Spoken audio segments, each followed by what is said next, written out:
માનનીય પ્રધાનમંત્રી નરેન્દ્ર મોદી સાહેબે પહેલગામના બનાવ પછી જે સંકલ્પ કર્યો હતો કે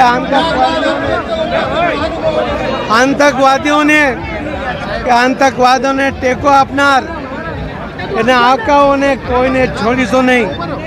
માનનીય પ્રધાનમંત્રી મોદી સાહેબના નેતૃત્વમાં આ દેશની સેનાએ દુશ્મનોના ઘરમાં ઘૂસીને જવાબ આપ્યો છે અને ભારતને કોઈ છેડશે તો એને છોડશે નહીં. આ ભક્કમ નિર્ધાર એ મોદી સાહેબે આપ્યો છે.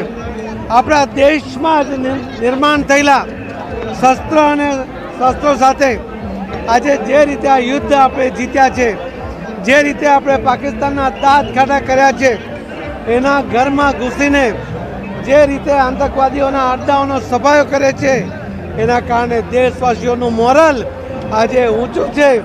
આ દેશ એક છે, અહીં રહેનાર તમામ લોકો એક છે. એ ફરીથી